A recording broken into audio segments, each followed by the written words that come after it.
Hi guys, Courtney Kidd here from the Floyd County School of Innovation, and I'm here to talk to you all about my ARI grant, the Heart of Medical Science and Bioengineering. Basically, what I'm looking at, going to kind of walk you through the expectations of the grant, but more than anything, I want to talk to you all about my inspiration for the project.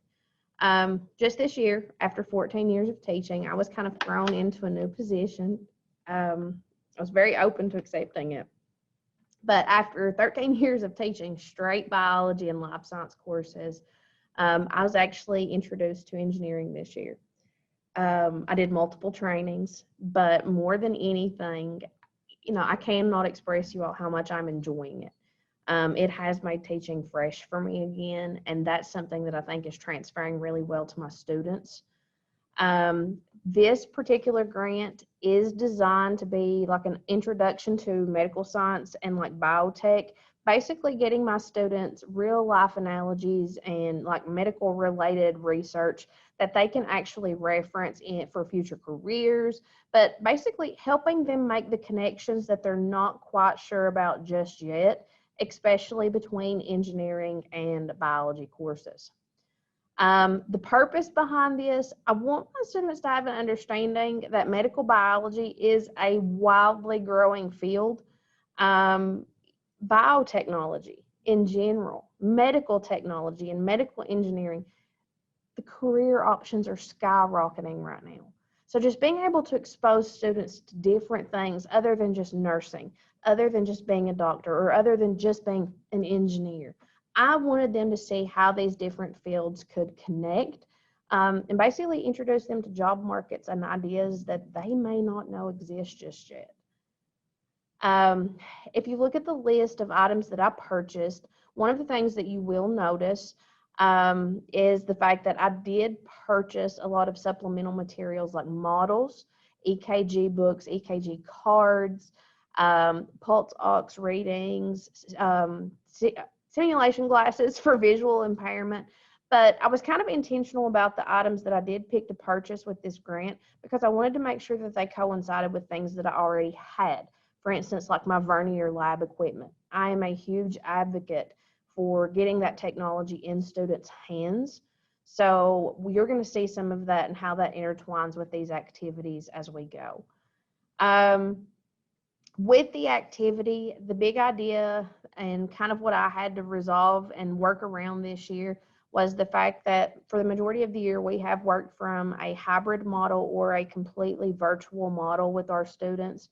Now that we are back in person, it does make it more hands-on for them, but I wanted to make sure that my students could interact no matter what. So we have been doing a lot of partner work with our students who are remaining virtual.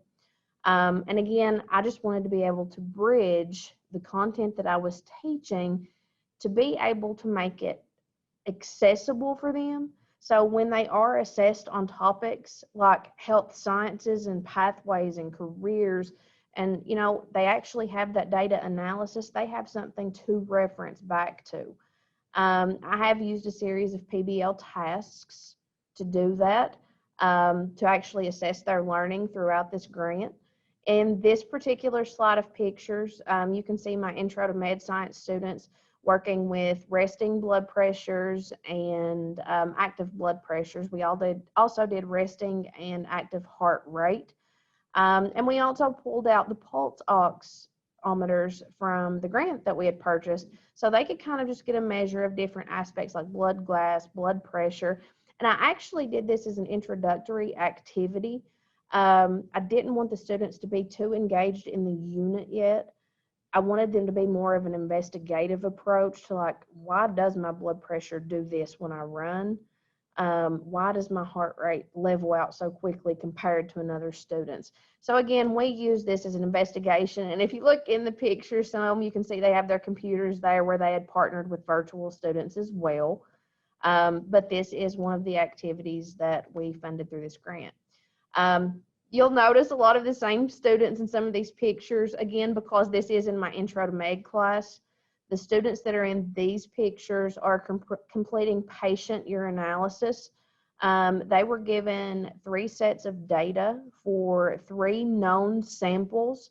And then they were given 2 unknown patients based on glucose levels, based on pH, based on color of the urine, density of the urine, just different tests. The students had to actually determine and diagnose that patient, what ailment is causing their urine to be a particular color. So it actually gave them an insight in not only into the way that, urinalysis works, but it also gave them that opportunity to problem solve. Based on the things that you knew from prior patients, how can you diagnose these new patients? And then in this last slide, this one was a little bit of a tweak for me. I had intended for this to be a human respiration lab where the students could actually blow gases into the chambers and we could get some actual readings. But obviously with COVID in the air, that was not something we were able to do. So what I did do is I modified a lab where we used wax worms, and we talked about the correlation between, the fact that they still respire like we do. Their CO2 and oxygen intake and output is this generally the same method as ours. And then we just did it on a smaller scale by measuring gases of CO2 that these wax worms were producing. You can see the students, they were doing their data collecting on the the whiteboard tables that we have, but it really engrosses them. It puts them in action. Instead of me just giving them like a false set of data to say, here's how these worms respire, they actually got to see it happen. It was their organism. Every group had different data. So it made sure that, they were responsible for their own learning. I do think these application tasks work wonderfully. The reason I think that my students do show better understanding and better communication skills about topics where I use this type of strategy.